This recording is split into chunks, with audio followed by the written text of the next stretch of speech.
Bienvenidos a The Debate. Hoy vamos a sumergirnos en un tema que, siempre despierta bastante interés y algo de polémica entre aficionados al motor y compradores en general. ¿Cuáles podrían ser las 5 peores marcas de coches? Pero, ojo, basándonos exclusivamente en la experiencia de sus usuarios. O sea, lo que cuentan ellos mismos, sus opiniones directas, lo que comparten en foros y lo que dicen las encuestas de satisfacción. Exactamente. Porque al final, la experiencia real, la del día a día con el coche, los problemas que dan guerra, o la satisfacción, o la falta de ella con el servicio postventa, pues a menudo pintan un cuadro muy distinto al de las especificaciones técnicas o las pruebas de la prensa, ¿no? La pregunta clave aquí es, ¿qué marcas están generando más decepción entre la gente que ha puesto su dinero y su confianza en ellas? Todo según lo que ellos mismos nos cuentan, claro. Esa es la cuestión, justo esa. Desde mi punto de vista, me voy a apoyar sobre todo en los datos más agregados, ¿sabes? En estudios grandes, encuestas de satisfacción, de fiabilidad, como las que publica Consumer Reports, por ejemplo.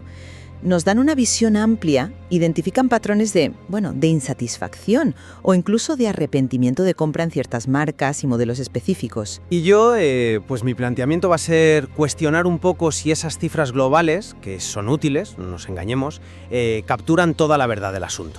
Quiero poner sobre la mesa los matices que salen en las conversaciones más de detalle, en los foros de propietarios, ¿sabes? También las diferencias enormes que hay entre regiones. Un problema como, la disponibilidad de recambios puede ser una pesadilla en un sitio y algo menor en otro. Y también creo que es importante distinguir entre los fallos de un modelo concreto o de un motor específico y la reputación general que arrastra una marca, que a veces es merecida y otras, pues no tanto. Bueno, pues entrando ya en materia. Si miramos esos datos agregados de encuestas como la de satisfacción de Consumer Reports, esa que pregunta directamente a los dueños si volverían a comprar el mismo coche, vemos tendencias muy claras. Hay marcas que consistentemente están a la cola. Jeep, por ejemplo, suele aparecer en los últimos puestos en satisfacción general. Y no es un dato aislado, ¿eh? Vemos modelos específicos con unas tasas de arrepentimiento de compra que son francamente alarmantes. El Volkswagen Taos, por ejemplo, o modelos de Nissan, como el Altima y el Sentra. Incluso marcas que consideramos premium, como Mercedes-Benz, muestran cifras preocupantes con el clase C. Y esto además se relaciona con una baja satisfacción general con la marca en sí. El Infiniti QX60 es otro caso con un arrepentimiento altísimo. Estos números, que vienen de miles y miles de experiencias de usuarios, pues no son anécdotas. Apuntan a frustraciones reales, consistentes, ya sea por fiabilidad, por calidad de acabados, por rendimiento o incluso por la tecnología a bordo, que a veces es más un problema que una ayuda. Entiendo tu punto, sí. Y esas encuestas a gran escala son una herramienta valiosa, no cabe duda. Pero déjame ofrecerte la otra cara de la moneda. Si le damos más peso a lo que se cuece, en las conversaciones de los foros, en comunidades online como Reddit y sobre todo en regiones específicas, pienso en Colombia o Filipinas donde hay hilos muy activos, la lista de las peores podría ser bastante diferente. El sentimiento hacia marcas como Chevrolet o Ford, por ejemplo, puede ser tremendamente negativo en ciertos países. Se habla mucho y con conocimiento de causa por parte de los dueños de problemas muy específicos y sobre todo muy costosos. Las famosas transmisiones automáticas DCT PowerShift de Ford. Eso ha afectado a modelos superpopulares como el Fiesta, el Focus, el EcoSport, han generado ríos de tinta digital y, claro, muchas visitas al taller. Y por otro lado, sobre Chevrolet, en algunos foros de Latinoamérica existe una percepción muy extendida de que muchos de sus modelos actuales son, básicamente coches de origen chino o de otras marcas a los que les han puesto el logo del moño dorado, lo que se llama remarcado. Y claro, eso genera muchas dudas sobre la calidad real, la durabilidad a largo plazo. Además, para Ford también se menciona a menudo el coste elevado de mantenimiento como otro factor que cabrea a la gente. Así que yo creo que estas dos, Ford y Chevrolet, merecen estar en esta conversación y bien arriba. Es un argumento sólido, sí, pero ¿has considerado que esos problemas que mencionas de Ford, los de las PowerShift, también están reflejadísimos en los análisis de fiabilidad más amplios. No son solo quejas de foro, están sobradamente documentados. Y tampoco podemos olvidarnos de los problemas que se han reportado con algunos motores EcoBoost, como los 1.5 o los 2.0 litros, que también han generado muchas quejas y hasta acciones por parte de Ford. Son problemas tangibles, mecánicos, que afectan al corazón del coche y por tanto impactan de forma muy directa en la experiencia del propietario.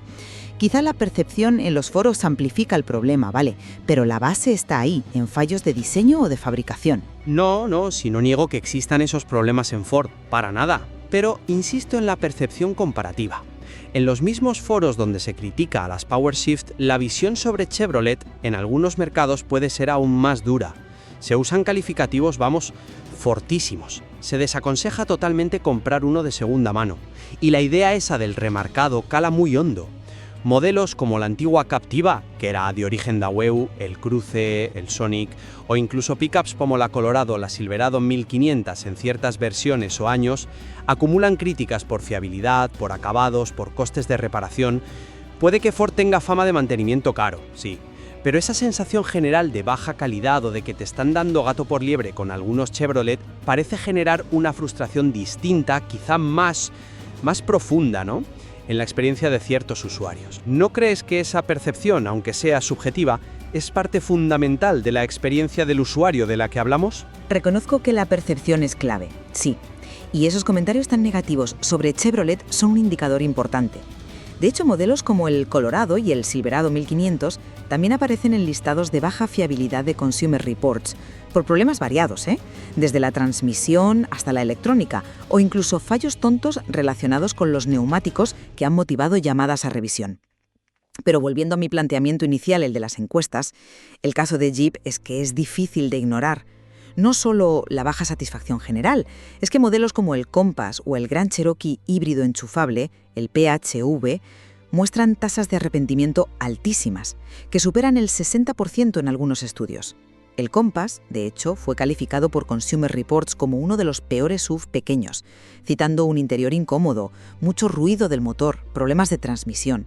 Son datos muy contundentes. Ya, pero mi enfoque sería distinto. Jeep es, en mi opinión, la punta del iceberg de un problema que podría ser más amplio dentro del grupo Stellantis. Si analizamos la experiencia del usuario pensando en el conglomerado entero, que incluye Jeep, Dodge, Fiat, Chrysler y ahora también las europeas, Peugeot, Citroën, Opel, el panorama de insatisfacción, la verdad, se multiplica. En foros de Colombia, por ejemplo, la mala fama de la Dodge Journey es casi legendaria, un coche problemático como pocos, según cuentan sus dueños. Los problemas generales de fiabilidad de Fiat son históricamente conocidos en muchos mercados. Y ahora tenemos el problemón enorme con los motores 1.2 PureTech de Peugeot y Citroën. La degradación esa de la correa de distribución bañada en aceite está causando averías gravísimas y muy caras en miles y miles de coches, y eso genera una frustración y una sensación de abandono tremendas entre los propietarios. Se debate muchísimo en publicaciones especializadas como Motor y Autos, en canales como Garaje Hermético y, por supuesto, en innumerables foros de afectados. Y a esto, encima, hay que sumar, en algunas regiones, los problemas con la red de servicio y la disponibilidad de recambios para las marcas francesas del grupo. Por eso pregunto, ¿agrupar la experiencia bajo el paraguas de Stellantis no reflejaría mejor esa acumulación de experiencias negativas que sufren los usuarios de sus distintas marcas? Entiendo la lógica de agrupar por fabricante, sí, pero me genera dudas. ¿No corremos el riesgo de diluir un poco la responsabilidad y las particularidades de cada marca? A ver, que los problemas del motor PureTech son gravísimos y afectan directamente a Peugeot, Citroën y otras marcas del grupo que lo usan, está claro. Y la fiabilidad de Jeep es consistentemente baja en las encuestas también. Pero ¿es justo meter en el mismo saco a todas las marcas de Stellantis basándose en problemas diferentes? Fiat, por ejemplo, también suele salir mal parada en fiabilidad en encuestas como la de Wodcar, pero quizás por razones distintas a las de Jeep o Peugeot. No todos los problemas son iguales ni afectan igual a la experiencia. ¿No deberíamos analizar cada marca por sus propios deméritos registrados? Podríamos, sí, pero la experiencia del usuario final a menudo sí que percibe patrones comunes, ya sea en la calidad de ciertos componentes que comparten, en la filosofía de diseño o, muy importante, en la calidad y la respuesta del servicio postventa. que eso sí suele estar más centralizado o seguir directrices corporativas comunes. Un usuario con un problema grave en un Peugeot y otro con un Jeep, si los dos sienten que la marca no responde como debería, pues comparten una experiencia negativa vinculada al grupo. Pero bueno, pasemos a otra marca donde creo que sí hay más consenso entre encuestas y foros, Nissan. Sí, aquí la convergencia es bastante notable. Nissan aparece con una de las tasas de satisfacción más bajas en las encuestas de Consumer Reports. Modelos como el Altima y el Sentra superan el 50% de propietarios que dicen que no volverían a comprar ese coche. Es una cifra altísima. Además, si miramos la encuesta de fiabilidad de Whatcar de 2024, que se basa en experiencias de usuarios británicos, Nissan ocupa directamente el último puesto. Son datos, la verdad, difíciles de ignorar. Totalmente de acuerdo. Y los foros de propietarios vienen a confirmar y a detallar el porqué de esas cifras. Las cajas de cambio automáticas CVT, las de transmisión continuamente variable, sobre todo las que montaron antes de 2020 más o menos, son una fuente constante de quejas y de averías caras en muchos modelos y en muchas regiones. Se lee constantemente en foros de Latinoamérica, por ejemplo. El Nissan Qashqai, que ha sido un superventas en Europa, tampoco se libra, Acumula problemas comunes en áreas como la electrónica o el propio sistema de infoentretenimiento. Lo documentan webs especializadas como Fix My Car, basándose en informes de talleres y de usuarios. Aquí la frustración parece venir de problemas que se repiten en componentes clave o en la tecnología del coche, que no cumplen con lo que uno espera en cuanto a durabilidad. Otro grupo automovilístico que destaca negativamente en las encuestas de satisfacción y que tiene modelos con un índice de arrepentimiento alto es el grupo Volkswagen, afectando tanto a la marca Volkswagen como a Audi. El VW Taos, como ya mencioné, tiene una tasa de arrepentimiento por encima del 60%. En Audi, modelos eléctricos recientes como el Q4 e-tron y el Q8 e-tron también superan el 50% de arrepentimiento. Pero más allá de modelos concretos, tanto VW como Audi se sitúan entre las 10 marcas con menor satisfacción general según Consumer Reports. Y Audi además ocupa una posición bastante baja, el puesto 24 de 31, en la encuesta de fiabilidad de Whatcar, que ya hemos citado. Esto sugiere problemas que van más allá de un modelo puntual, ¿no crees? Es un argumento potente, basado en cifras. Sí, pero, de nuevo, ¿has considerado el contexto que aportan los foros y las experiencias más de andar por casa? Los problemas recurrentes en modelos Volkswagen son un clásico en muchas comunidades online. El testigo de fallo motor que se enciende sin una causa clara, problemas específicos en modelos superpopulares como el Tiguan, el Golf o el Jetta, relacionados con cosas como el tapizado del techo que se descuelga, fallos en la transmisión y no solo las DSG, también otras.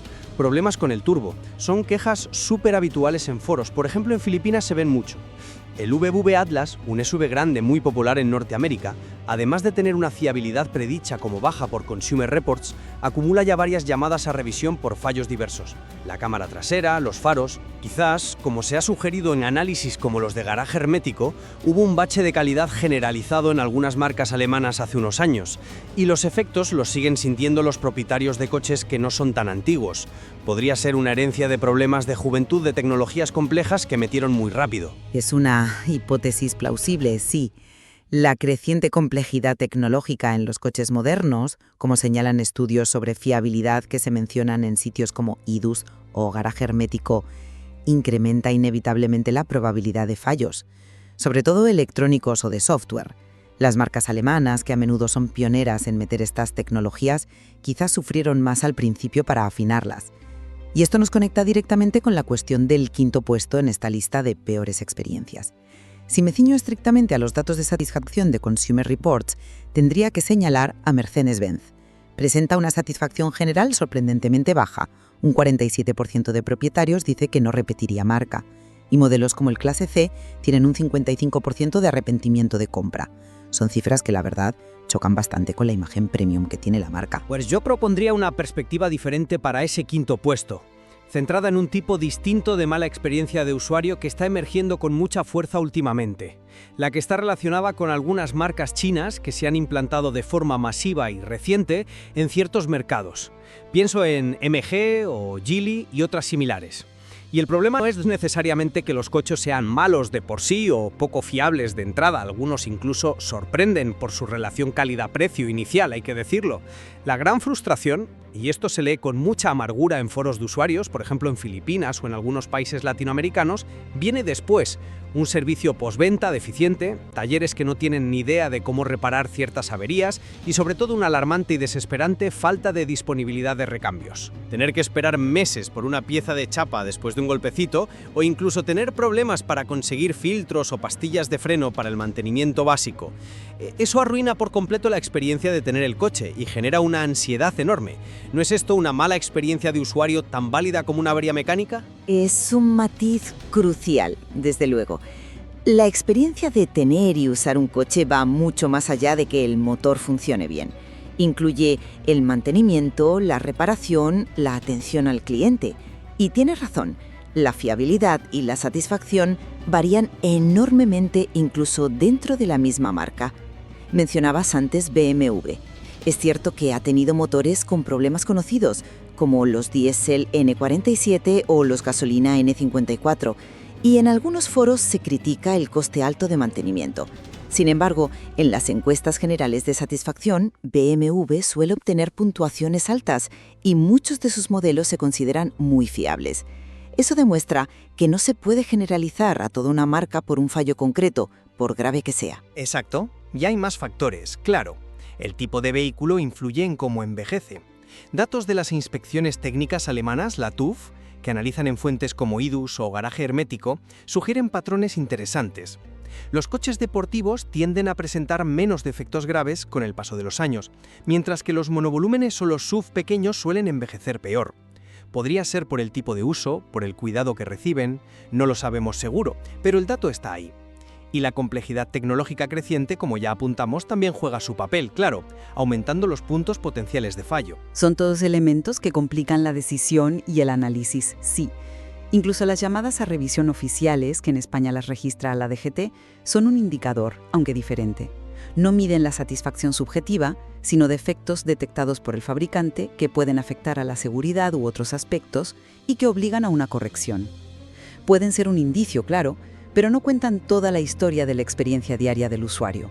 Bueno, pues después de este análisis desde distintas ópticas, parece que podemos esbozar un grupo de marcas con altas probabilidades de figurar entre esas 5 que generan mayor insatisfacción o problemas recurrentes, siempre recordemos basándonos en la experiencia que reportan los propios usuarios. Podríamos señalar al grupo Stellantis, al menos por la baja fiabilidad que se percibe de Jeep, la mala fama histórica de modelos como el Dodge Journey, los problemas conocidos de Fiat y, muy significativamente, los graves fallos del motor PureTech que afectan a Peugeot y Citroën. También Chevrolet, por esa fuerte percepción negativa en algunos mercados clave y los problemas reportados en modelos específicos.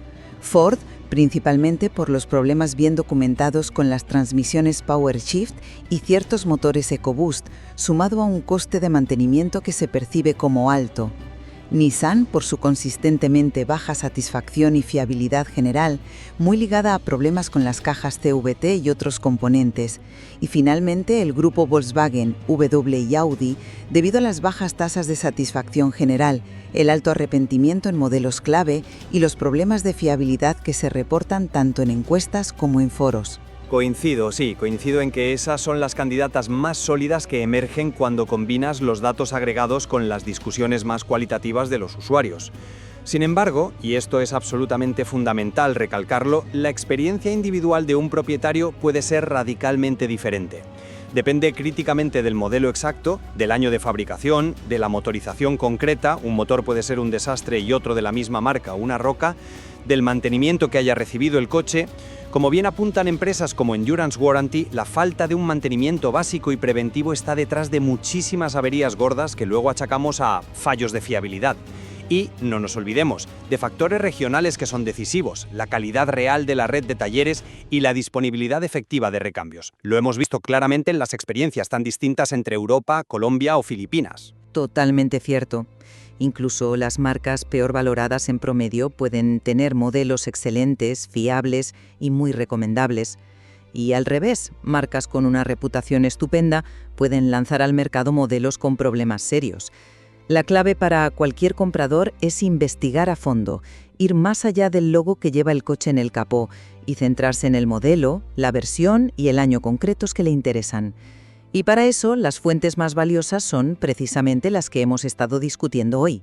Foros de propietarios de ese modelo específico, encuestas de satisfacción detalladas que desglosen por vehículo, grupos de usuarios en redes sociales, análisis de fiabilidad a largo plazo. Exactamente. Considerar estas múltiples perspectivas, las luces y las sombras, que los propios dueños comparten libremente, a veces con mucha frustración, otras con satisfacción, es la mejor herramienta para tomar una decisión de compra informada y minimizar el riesgo de acabar con un coche que te dé más dolores de cabeza que alegrías. El material que hemos consultado hoy es enorme y ofrece muchísimos más detalles, datos específicos y testimonios que invitan a seguir profundizando en estas complejidades antes de decidirse.